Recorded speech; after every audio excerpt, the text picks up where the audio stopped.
Bien-aimés dans le Seigneur, shalom, shalom, shalom, que Dieu vous bénisse. Shalom, bonjour, paix, salut, salutez, bonjour aux frères, bonjour aux sœurs, que le Seigneur vous bénisse. Amen. Ce matin, nous allons parler du temps. Amen. Le temps, bien-aimé, c'est une chose qui nous échappe. Amen. Voilà pourquoi nous voulons parler du temps. Quelle est l'importance du temps dans la vie du croyant? Nous voulons parler du temps parce que le temps est une illusion. Oh oui, bien-aimés, ce matin, nous n'avons pas assez de temps. Bien-aimés, le temps, c'est quelque chose qui nous échappe. Nous courons tous derrière le temps, bien-aimés. Dans ce monde, si tu n'es pas rapide, on te traitera de long. Il est long. Même sur le plan psychique, sur le plan psychologique, sur le plan cognitif, on va te traiter de long. Il est long. Ça veut dire que sur le plan cognitif, il y a une chose qui ne marche pas. Il est long. On parle toujours du temps. Quand on dit qu'il est long, c'est qu'il est long. Il prend du temps pour répondre à une question, pour réfléchir.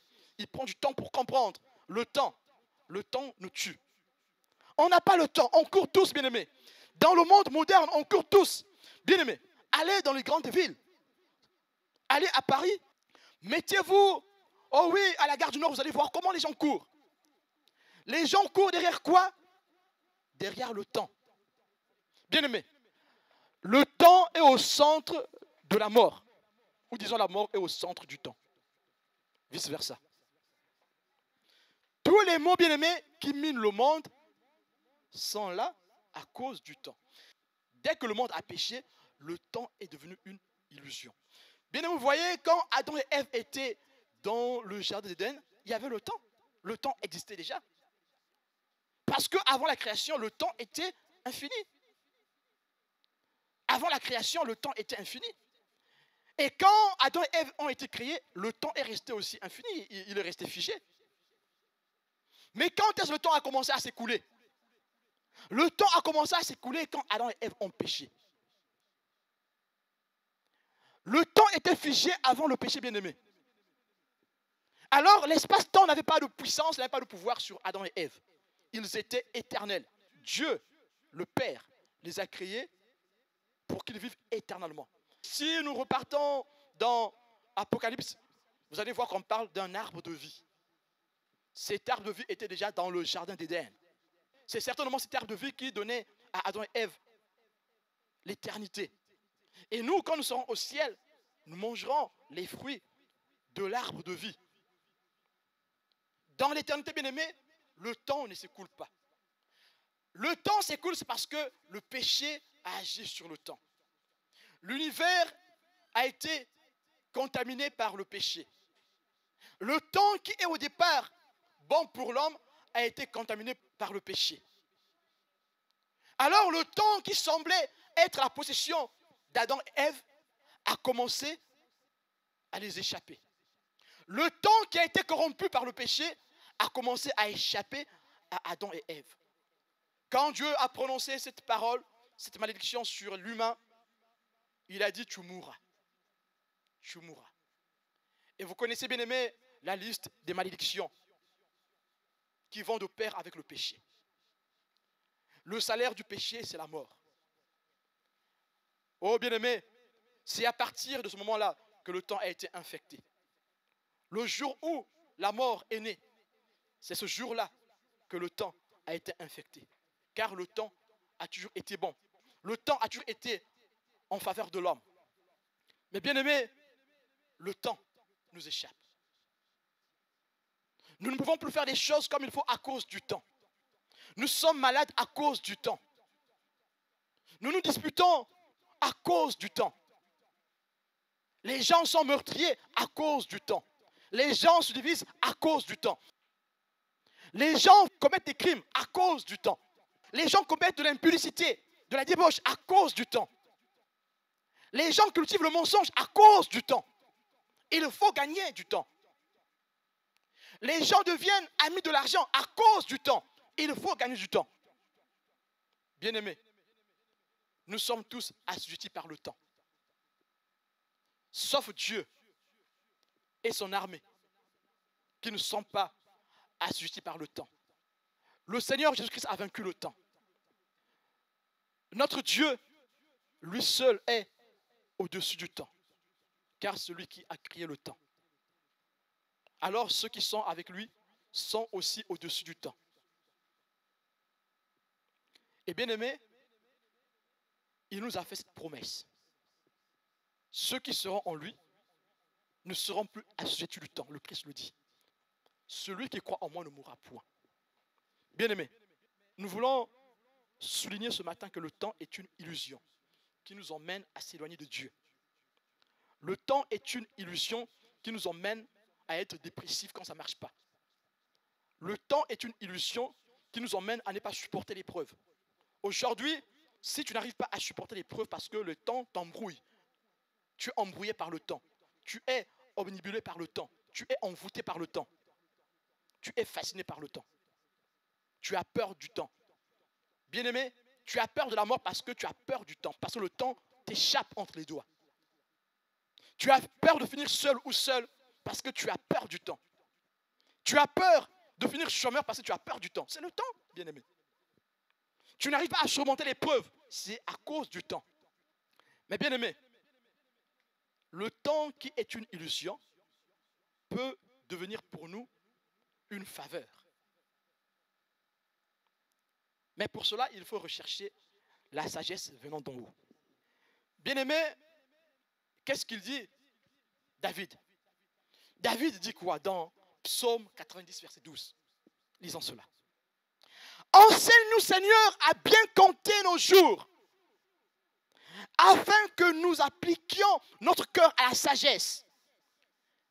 Apprends-nous, Seigneur, à bien compter le temps, afin que nous appliquions notre cœur à la sagesse. Bien-aimé, l'être humain sans Dieu ne sait pas compter le temps. Alors il court derrière le temps. Alors il veut profiter du temps. Alors il veut gagner du temps.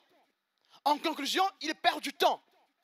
Bien-aimé, peu importe les méthodes que l'homme peut utiliser, peu importe les techniques que l'homme peut utiliser, l'homme ne gagnera pas du temps. Parce que le temps s'écoule vers le futur. Le temps ne s'écoule pas vers le passé. Le temps s'écoule vers le futur. Mais bien aimé, pour ceux qui sont assujettis par le temps s'écoule pour eux vers le futur. Le temps, c'est comme un fleuve pour ces derniers, qui a un amont et un aval. Bien aimé, mais pour ceux qui sont avec le Seigneur, mais pour ceux qui sont dans le Seigneur, bien aimé, le temps est entre leurs mains. Enseigne-moi à compter le temps, afin que je m'applique dans la sagesse, afin que j'applique mon cœur à la sagesse. Bien aimé, vous voyez ici, pour ceux qui sont en Christ, savoir compter le temps, c'est obtenir la sagesse du Seigneur. Donc celui qui sait compter le temps aura la sagesse de Dieu. C'est ce que veut dire ici le psalmiste. Dompter le temps, c'est recevoir la sagesse. Celui qui sait compter le temps aura la sagesse de Dieu. Bien aimé. Donc ici, qui dit temps, dit sagesse.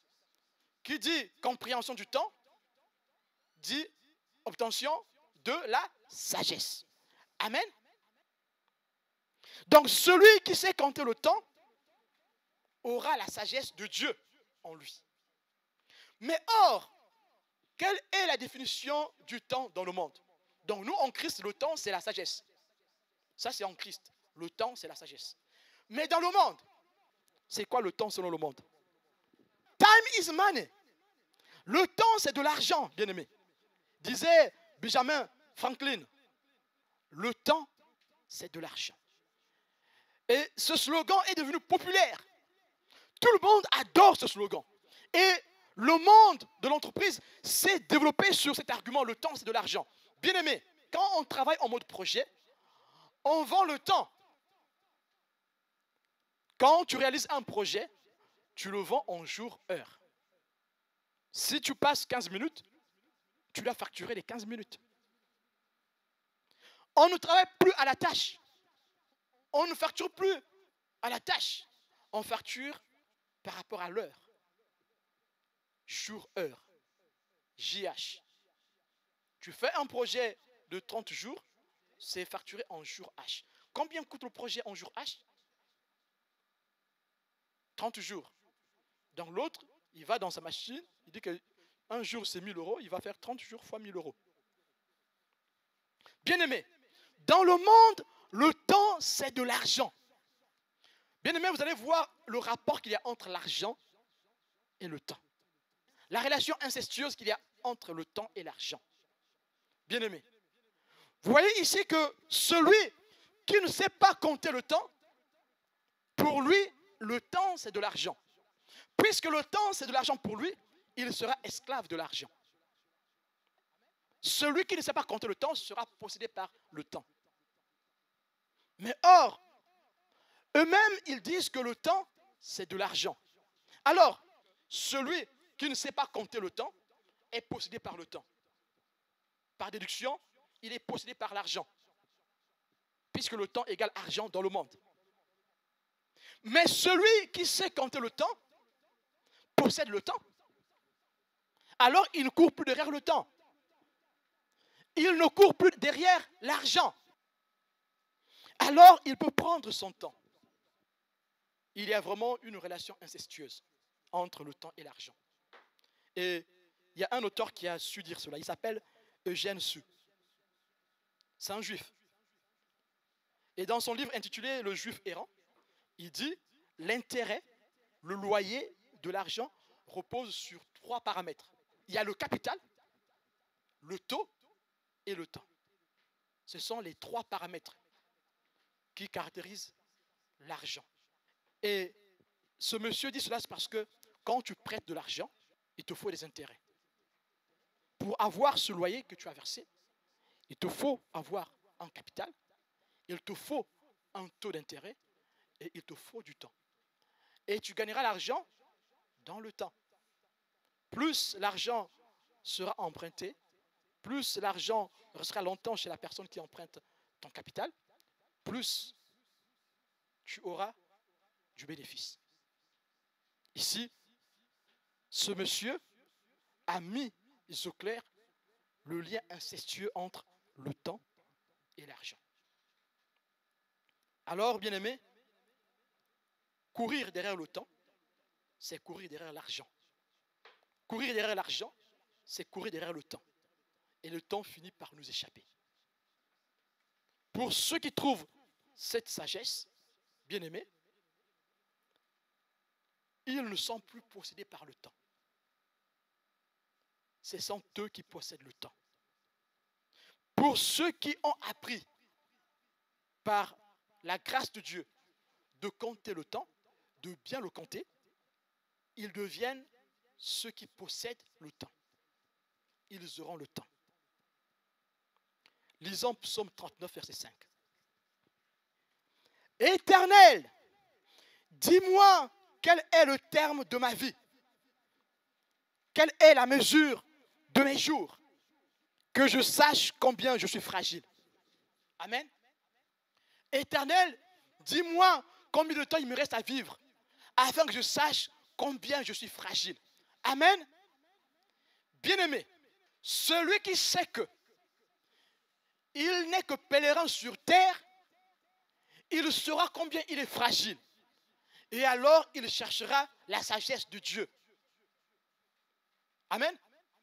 Pour être heureux pendant ces jours qui lui restent à vivre. Dites-moi, bien-aimé, celui qui a compris cette optique, vous pensez que le temps va lui filer entre les doigts? Pour lui, le temps ne passera pas très vite.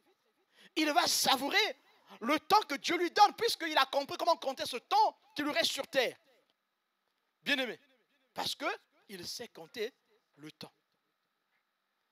Prenez un exemple. Dans le monde, quand les gens sont stressés, qu'est-ce qu'ils disent? Le temps passe très vite. parce que tu es pressé et tu es stressé. Prenons un exemple. Dans une salle de classe, nous avons 2 élèves. Il y a un qui a bien étudié ses leçons. Amen. Le devoir dure 1 heure. N'est-ce pas? Et l'autre, c'est un cancre. Il n'a pas bien étudié ses leçons. C'est le même devoir, il dure 1 heure. Dis-moi, qui trouvera le temps très long? Qui aura tout son temps? Le bon élève aura tout son temps. Le temps sera très long pour ce dernier. Et pour l'autre qui n'a pas étudié, il sera stressé et le temps va lui filer entre les doigts.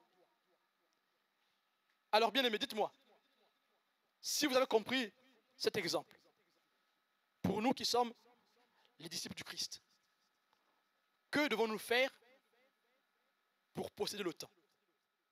Donc la réponse c'est le service. Tu ne peux pas servir Dieu si ton cœur n'est pas en paix. Celui qui sert Dieu, celui qui a un cœur qui est en paix avec Dieu.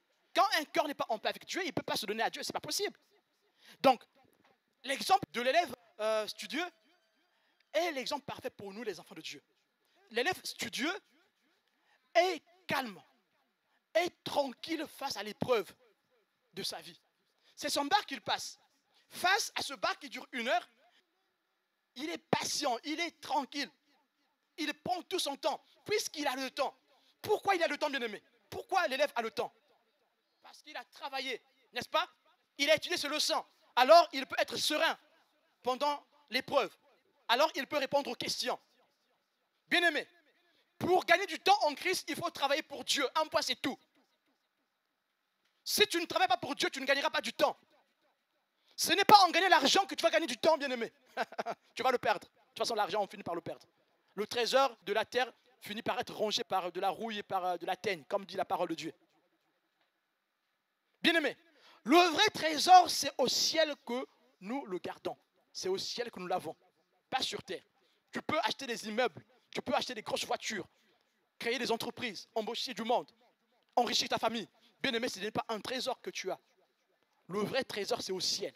Alors, celui qui travaille pour le Seigneur, celui qui est dans le service, ce dernier gagnera du temps. Bien-aimé, vous allez me dire, mais ce n'est pas possible. Comment, en travaillant, on gagne du temps? Ce que nous disons ce matin, bien-aimé, c'est une notion qui est physique. Einstein a pu développer cette notion. Que plus on est en mouvement, plus on gagne du temps. Plus tu bouges, plus tu gagnes du temps. Einstein l'a démontré par la théorie de la relativité restreinte. Il a démontré que celui qui est en mouvement gagne du temps. Il a pris l'exemple de 2 trajectoires. Il y a un qui va dans une direction, une ligne droite, et l'autre bifurque. Mais les 2 vont vers le nord.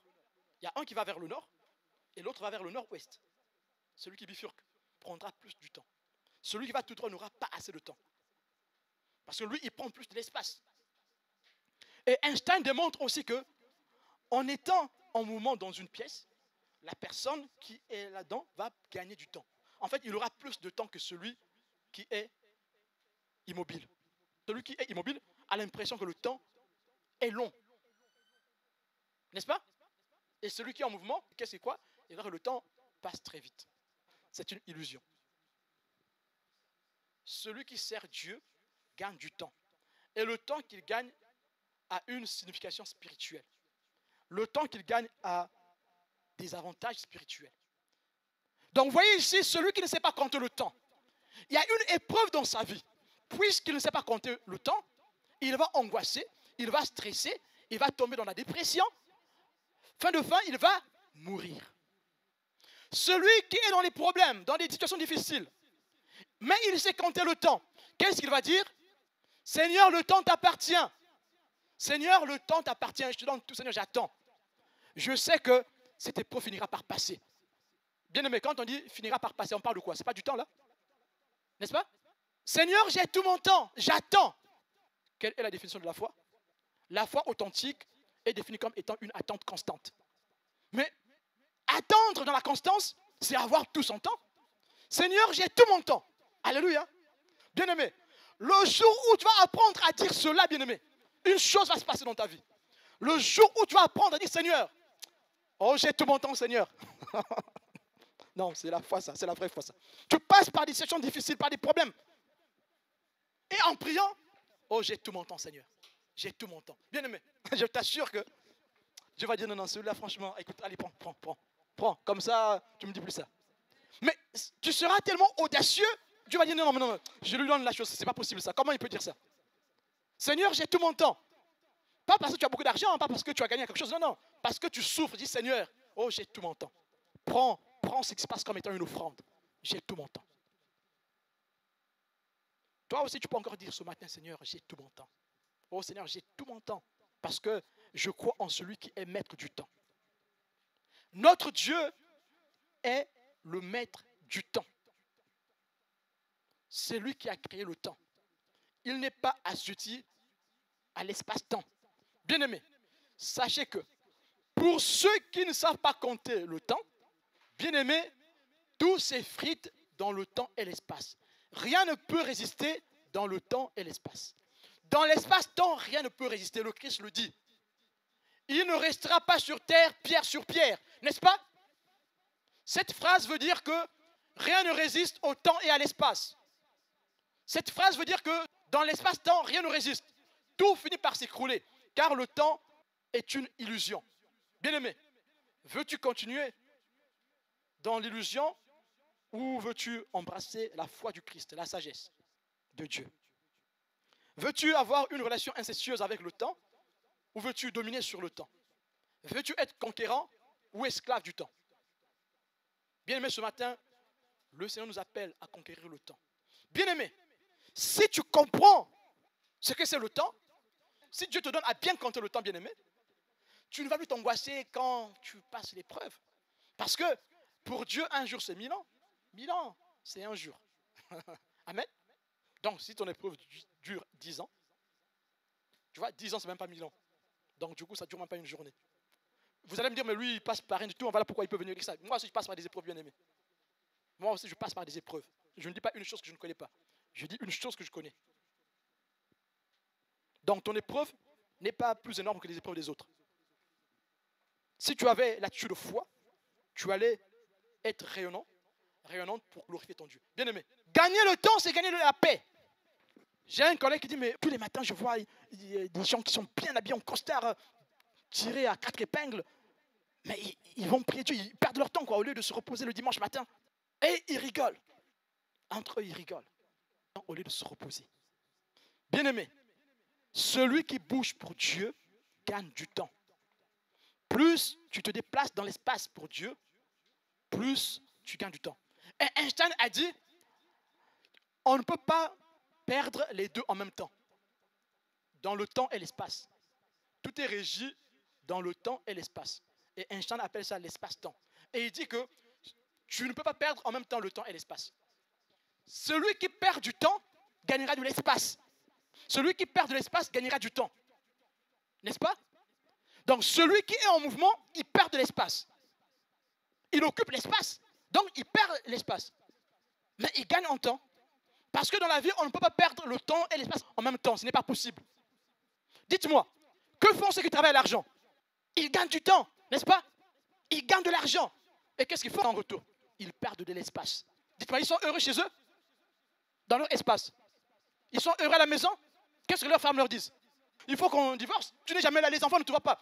Ils perdent de l'espace. L'espace familial, bien sûr. Il perd l'espace familial. Parce qu'il a gagné du temps. Il a gagné de l'argent. Bien aimé, celui qui gagne du temps perd en espace. Celui qui perd de l'espace gagne en temps. Celui qui travaille pour Dieu gagne en temps. Amen. Celui qui gagne de l'argent, il va oublier sa famille. Il n'aura pas le temps pour rester avec sa famille. Et viendra la division, la discorde, le divorce. Si je cours derrière l'argent, je travaille beaucoup. Alors, je gagne du temps. N'est-ce pas? Celui qui a le même âge que moi n'aura pas le même bien que moi. N'est-ce pas? J'ai gagné en temps, n'est-ce pas? Mais est-ce que cela veut dire que j'ai gagné en espace? Parce que quand je gagne le temps pour travailler de l'argent, de l'autre côté, je perds. Mes enfants, je ne m'occupe pas bien d'eux. Ma femme, elle est abandonnée. Elle est toute seule. Ma famille est abandonnée. Je gagne du temps en gagnant de l'argent. Le temps, c'est de l'argent, comme disent les gens du monde. Mais je suis en train de perdre de l'espace à la maison. Donc, je perds de l'espace en gagnant du temps. Je suis perdant. Mais or que celui qui sait compter le temps, il travaille pour Dieu. Et il gagne en temps. Selon le regard du monde, ceux qui vont à l'église le matin perdent leur temps. Ils devaient se reposer. Pour eux, ils perdent leur temps. Selon le monde, quand tu travailles pour Dieu, tu perds ton temps. Mais selon Dieu, tu es en train de gagner du temps. Avoir la sagesse, c'est avoir le temps. Dans le monde, avoir le temps, c'est avoir de l'argent. En Christ, avoir la sagesse, c'est avoir le temps. Mais or, ici, on dit que celui qui a la sagesse a une longue vie à sa droite, n'est-ce pas? Et qu'est-ce qu'il a à sa gauche? À sa gauche, il a la richesse et la gloire. Amen. Lisons Proverbe 3, versets 13 à 16. Heureux l'homme qui a trouvé la sagesse et l'homme qui possède l'intelligence. En effet, le bénéfice qu'elle procure est préférable à celui de l'argent et le profit qu'on en tire vaut mieux que l'or. Elle est plus précieuse que les perles. Elle a plus de valeur que tout ce que tu pourrais désirer. Une longue vie est dans sa main droite. Dans sa gauche se trouve la richesse et la gloire. Amen. Dis-moi, qui est perdant? Celui qui court derrière l'argent ou celui qui travaille pour Dieu? Celui qui court après l'argent est perdant, puisqu'il ne pourra pas se réjouir de son argent. Il a perdu son espace en gagnant le temps. Bien aimé,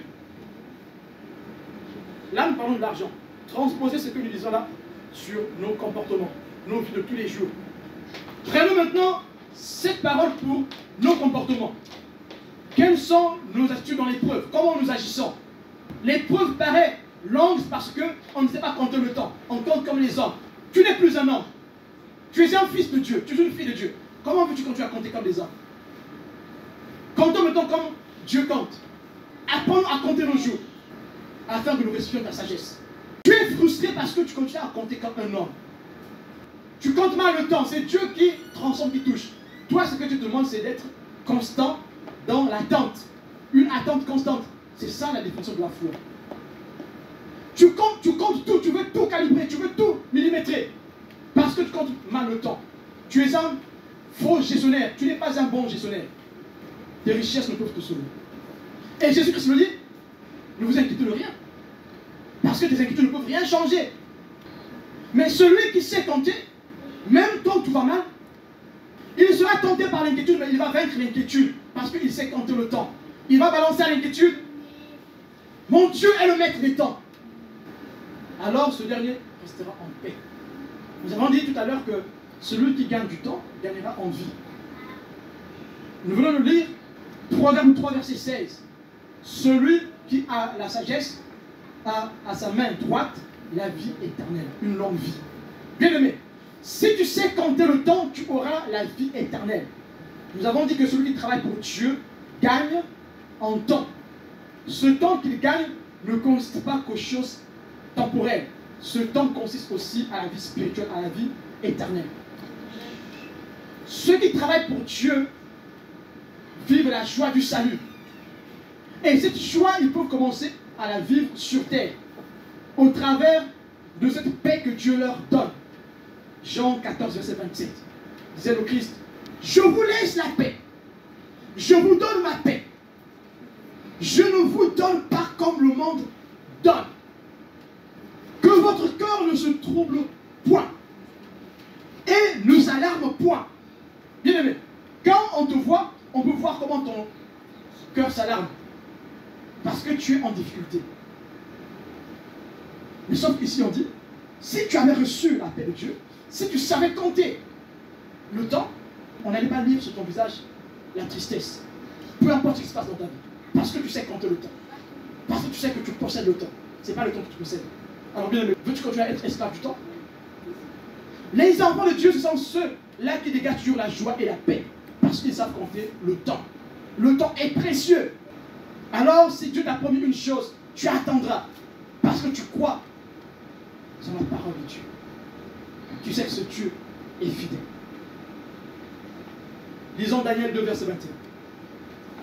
C'est lui qui change les temps et les circonstances, qui renverse et qui établit les rois, qui donne la sagesse aux sages et la science à ceux qui ont de l'intelligence. Amen.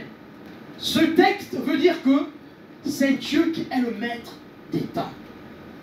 Il est le maître des temps et des circonstances. Bien aimé, tu ne peux pas changer les temps et les circonstances si tu n'es pas maître de ces choses. Pour changer les temps et les circonstances, il faut être maître des temps et des circonstances. Alors bien aimé, si tu crois à un Dieu qui s'appelle le maître des temps et des circonstances, pourquoi t'angoisses-tu? Car celui qui donne la sagesse à qui il veut, c'est lui qui donne la paix. Mais or, le Christ promet à son Église la paix qui surpasse tout. Cette paix qui n'est pas donnée à la manière du monde. Cette paix qui est donnée à la manière de Dieu. Que notre cœur ne se trouve plus. Bien aimé, dis, je veux savoir compter le temps. Je veux savoir compter le temps. Seigneur, apprends-moi à compter le temps. Que je ne compte pas le temps comme dans le monde. Mais que je compte le temps selon toi, selon ton esprit. Amen. Je veux posséder le temps. Je veux posséder le temps. Car mon Dieu est maître du temps.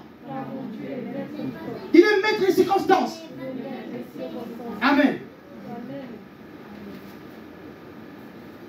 Bien aimé, je vous laisserai lire l'histoire du roi Salomon. Un roi, chapitre 3, verset 18. Salomon, dans cette histoire, il est en conversation avec le Seigneur. Mais qu'est-ce qu'il demande au Seigneur? Il demande au Seigneur la sagesse, de l'intelligence. Comment Dieu convertit sa demande? Dieu convertit sa demande en une longue vie. Dieu dit, tu as demandé la sagesse, mais je te donne la richesse. Tu as demandé la sagesse, mais je te donne une longue vie. Bien aimé, si Dieu met en nous la capacité de bien compter le temps, alors nous serons une longue vie. Bien aimé, demande à Dieu. Dis Seigneur que le temps soit figé entre mes mains. Que le temps soit figé entre mes mains. Que le temps soit figé entre mes mains. Que le temps soit figé entre mes mains. Que le temps soit figé entre mes mains. Nous allons prier le Seigneur. Alléluia.